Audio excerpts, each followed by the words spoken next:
What's up, friends? Can we not talk about this palette from Dior Backstage? This is their new Smoky Essentials palette. Does this not look like the perfect neutral everyday luxury palette from Dior? I just knew that I had to put this to the test. So that's what we're going to be doing today, friends. I have a full review. I have swatches. I'm going to show you how I got this look today, plus a softer look for every day. I have comparisons, and I'm going to let you guys know, is this worth the $52 price tag? And is this the best neutral palette from Dior that they have ever released?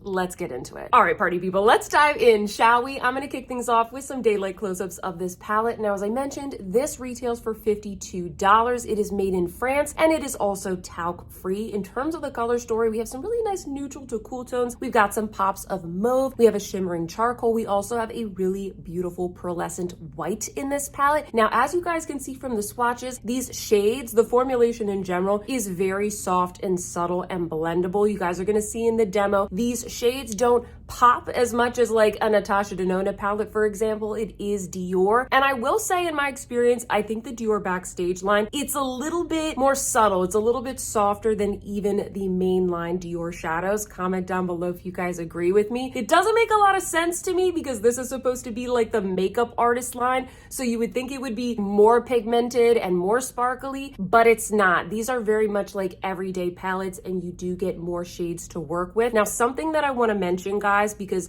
I know with other palettes, we've seen like the primer shade in the corner, and also, for example, with the Copper Essentials palette from the fall, we've also been seeing these sort of like really creamy, high shine metallic shades included in the palettes. This one does not have that. It does say on the back that there's satin, shimmer, metal, and matte, but in my experience, guys, and just taking a look at the swatches, it's mostly just like a soft satin or a matte. That's what you're getting from this palette. There's no like glittery toppers, there's no primer shade, there's no metallics, so I do want to call that out. I want to show you guys also the swatches just by color story, so you can kind of tell what you have to work with. So right here you have all of like the softer ones in the palette. These are going to be like your everyday, if you like something softer, more of like your one and dones, something that's going to create a very light look. Then right here you guys have the pops of mauve, because this palette, even though it is pretty neutral, there are a couple of shades in it that have more of like that pinky, mauvey, purpley type of character to it. And then finally, guys, you do have some really nice deeper shades in the palette that you can use to smoke this out. I don't think that I would necessarily call this palette Smoky Essentials. It seems a little bit soft to me. I usually think of, I don't know, more like grays and charcoals when I think of a Smoky Essentials palette, but I think Dior was trying to do something that maybe was a little bit more approachable that still allowed you to get kind of like that smoky look. By the way, if you are new here, hi, welcome. My name is Sophia, and I love luxury beauty. I upload new videos just like this one every single week. I do a lot of fun and helpful guides, and of course, new product reviews just like this. So if you love luxury beauty, hit that subscribe button to join our fam. We would love to have you. And as a quick reminder, guys,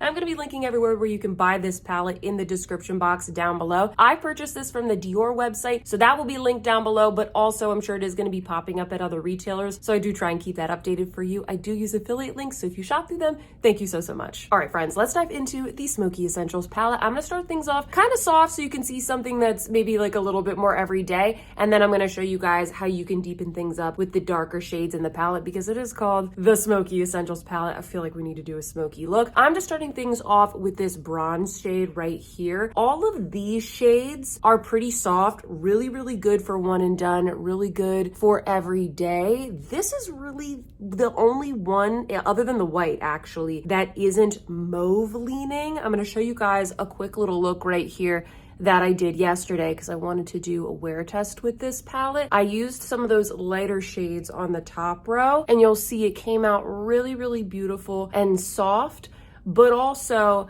a little bit more kind of mauvey, pinky leaning. Even the mattes are a little bit more on the mauve side. So just wanted to show you guys an example of one direction you could go in. And I wanted to use this bronze shade today just to kind of see, does it give it a different character? Does it look a little bit more neutral as opposed to mauve? I think that this shade is absolutely stunning. And as you guys can see, you get that kind of really nice, soft, satin kind of metallic. It's nothing too bold, and it doesn't highlight any texture. Very, very lovely. Next, I'm going to go into the center shade here, and I'm going to concentrate this a little bit more on the outer half of the eye. You can see you get like a nice gradient there. It doesn't get muddy because the formula is very soft and everything is super neutral. So this could also be a really pretty look for day, just like a lighter color on the inner corner of the eye and then a slightly darker color on the outer half. Next, I'm going to go into this lighter kind of nudie pink shade, and I'm going to apply that to the lower lash line. Now, if I wanted something more soft and everyday, friends, this is where I would stop the look. I would put on some mascara, maybe a little bit of eyeliner, and that would be my look for the day. But like I said, I do want to make this look a little bit smokier. This is the Smoky Essentials palette, and I want to dip into some of the mattes here on the bottom row. These are all the mattes that you have to work with in the palette. I don't think you need to use them.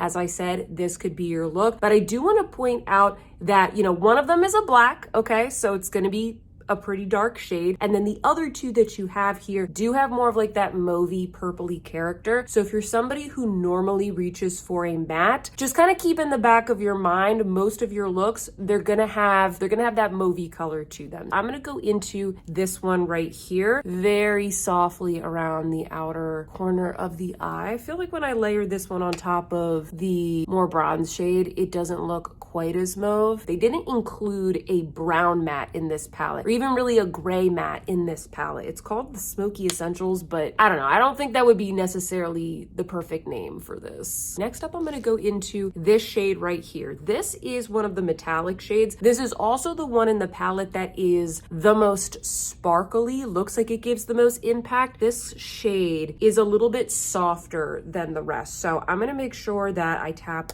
off my brush. It seems pretty easy to work with. It is kind of deepening up the look and giving it more of like that charcoal type of tone that I typically would think of when I think of a Smoky Essentials palette. I'm really not getting as much pigment as I thought I would, and I don't necessarily think that's a bad thing. If you're normally scared of these shades and you want something a little bit more subtle and buildable, I think you'll probably like this. I almost think that this shade is kind of a more approachable color if you didn't want to use the black, but you kind of wanted to add more of like this smoky color. I'm going to take a smaller and more precise brush, and I'm going to dip into this burgundy color there in the corner. And I'm just adding little touches to the outer corner. That one is pretty pigmented. I was not expecting it to be that way. And I'm just taking that color lightly up here, kind of like sculpting the eye. If you have more hooded eyes, you're gonna wanna bring it out just a little bit here if you want people to really notice that color. All right, next we're gonna go into the black. So I have a very tiny little precise brush. This is the Refer 29. It's so itty and bitty, so it's gonna give us a nice precise application. You could wet the brush. Ooh, that's very nice. It's a very nice black. Easy to blend out, but look, it kind of builds up perfectly if you wanna use it for more of a liner. You could use it as a liner with any of the softer shades. All right, so here's how we're looking, friends. I did clean up the look just a little bit with some powder and a little concealer. I did get a little bit of fallout from the black pigment. I would recommend kind of stamping the color on as you go, as opposed to what I was doing, which was like dragging it across the eye, because that kind of flicked the pigment onto my cheeks. The pigments are very, very soft and blendable, especially with the mattes. I think you want to be very careful. Tap off your brush. Now what we're going to do is just a little bit of a finishing touch. I'm going to go into the white shade here, and I'll show you guys. It has a really, really beautiful iridescence, kind of like a pearly tone to it, and I like to take this as my inner corner highlight. I love this shade. It's not glittery, it's just like that iridescent type of tone. I'll put a little right there. Let me get this on. I'll pop on some mascara and I'll be right back. All right, friends, and this is the final look using the Dior Smoky Essentials palette. Comment down below and let me know what you think. I think the look is beautiful. It's smoky, it's romantic, it's sultry, but it's not too over the top. I do think that if I used a little bit more of the black, I could make it even smokier. I also like the fact that I didn't need to use an eyeliner because it has the black shade. And also, I'm surprised that this one, it didn't really come out as mauvey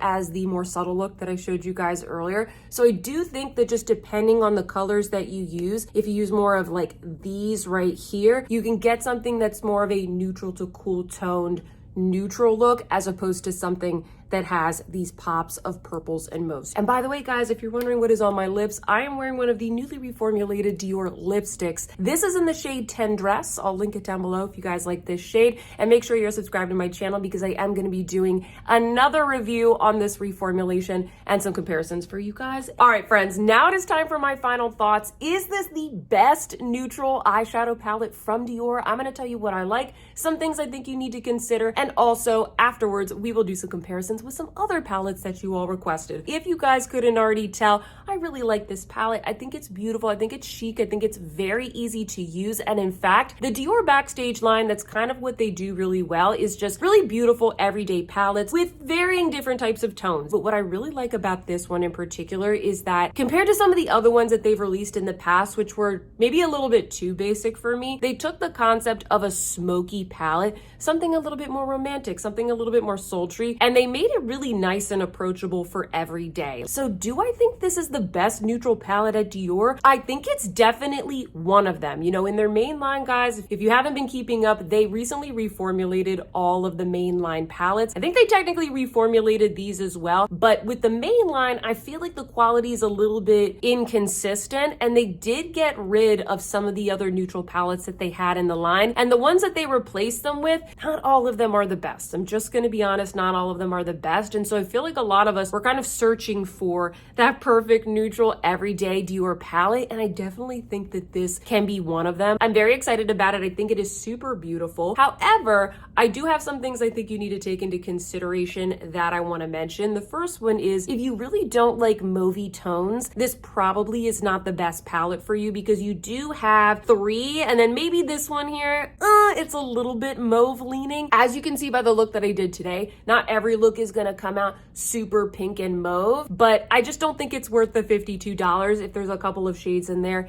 that you don't really like. If you're just gonna dip into like the same 2 light shades all the time, just buy a single shadow or go for maybe one of the ones in the main line, guys, where you get fewer shades, but you get more finishes. And that brings me to my second critique, which is, I kind of wish that there were more finishes in this palette. I mentioned in the beginning of this video, you know, it says on the back here, satin, shimmer, metal, and matte. But all of the shades that have more of a shimmery character to them look the same. I'm not seeing a metal, I'm not seeing a shimmer, like they all kind of look the same. And they're all beautiful, don't get me wrong, but I particularly liked in some of these other palettes, this is the Silver Essentials, by the way, this was limited edition from last year. They gave us these really pretty kind of like creamy metallic shades. See how that is much more of like a pop of shine than what we get for here. So this is one of the ones from the Smoky Essentials, and this is that one from the Silver Essentials. It just has more pigmentation, a little bit more impact. I like having that as an option. You guys know I like a lot of textures, so I kind of wish in this palette they had included one of those. I think it would have really elevated the palette, or even more of a sparkly topper, because I think that would have been really fun for a Smoky Essentials palette. The only other critique that maybe I would give this is, you know, maybe they could have swapped one of the mauvey shades for something that was more of like a cool toned brown, so you could have even more versatility in this palette. That's the only other thing that I can think of, guys. But other than that, I think that this is a gorgeous palette. I know a lot of you guys have been interested in this, so hopefully this review was helpful. And with that, friends, I'm gonna do just a couple of comparisons here to further demonstrate the color story. So if you want some help, if you wanna see if maybe this is worth it, if you have some other neutral palettes in your collection, stick around for these comparisons. And in fact, friends, the first comparison that I have here is with that Silver Essentials palette. I'll show you guys here side by side. The Silver Essentials, much more cool tone, basically wherever you have kind of like those softer neutral tones in this palette. You have more of like the frosty silver tones in this one. You also have a lavender. The purples are a little bit more purpley as opposed to mauve. I also received a lot of requests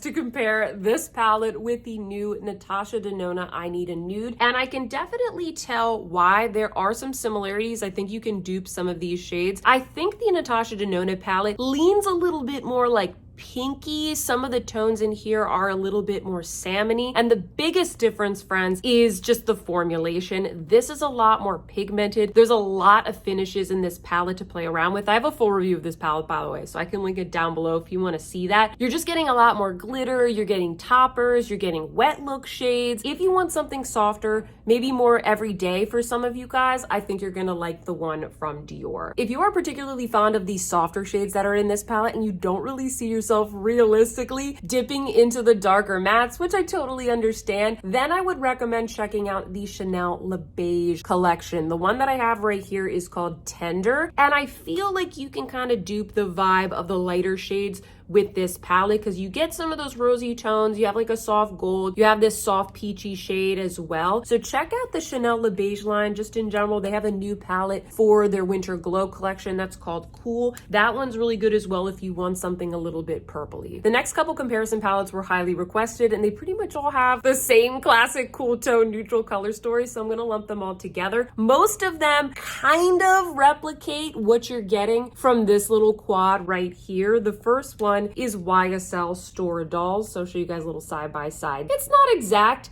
It's not, you know, this look is probably going to look a little bit more brown than the Dior Smoky Essentials because this one has the mauvey shades. I also have Dior Soft Cashmere. This quint was reformulated last year. And I'm sorry guys, if you saw my review, I think it's a little bit too late to pick it up because I don't like the newly reformulated one. But if you already have it, guys, you do get some of, you know, these shades in this palette. But once again, you're not going to be able to create like the smoky look that I created today because the key to doing that is going to be these shades right here. So I feel like, you know, they're different enough. I also have Tom Ford Nude Dip, same situation. This just gives me a pretty different vibe because the formula is also different, has more like a sheen, kind of like an airbrush type of texture to it. So yeah, once again, like all of these shades that are around the perimeter give you a lot more options in terms of your looks. I think one of the reasons why I like this palette so much is it does remind me of one of my favorite limited edition neutral palettes from Dior. This one came out last year. This is called Bal Masqué. If you guys missed out on this one, you might want to look into this one from Dior Backstage, provided that you don't mind the addition of the mauvey tones, because I do feel like the neutrals that are in this palette kind of nicely match up with the ones in Bal Masqué. I'm so mad that this was limited edition because this is better, I think, than Soft Cashmere. It's a little bit more brown. It's so beautiful. So I'm constantly looking for other, you know, dupes or similar palettes to that one. A really good comparison request that a lot of you guys listed was the Chanel Tissé Rivoli. And I can definitely see why, because it's also cool tone and it kind of has a little bit of like that gray, purpley undertone. This is going to be just a lot softer, guys. And most of these shades, there's just like not a lot of contrast between them. So I think it'll be equally as user-friendly. But once again, you're not really going to get these like mauvey options in there, and you're not going to be able to get it as smoky because you don't have the black and the charcoal. But still a really beautiful palette. You can kind of dupe the vibes of some of the shades, but it's not going to be exact. Next up, I have this palette from Clé de Peau, one of my favorite palettes of 2023. This is their new formulation, and I think that the sun-dried driftwood shade does kind of emulate some of like the mauves and the purples that are in the Dior. This one is more of like a frosty lavender, so you can also get more of like that mauvey look with this one. Woo! And that is all I have for you today, friends. I hope that you enjoyed this review. If you liked it, please don't forget to give me a big thumbs up. It really helps me out. And now it is your turn, friends. Sound off in the comments down below. Let me know, what do you think of this palette? Are you intrigued? If you got it, let us know if you guys are enjoying it. Please leave me a comment so I can hear what you guys think. Subscribe if you haven't already. And with that, friends, I hope that you see some beauty in your day, and I will see you in my next one. Goodbye.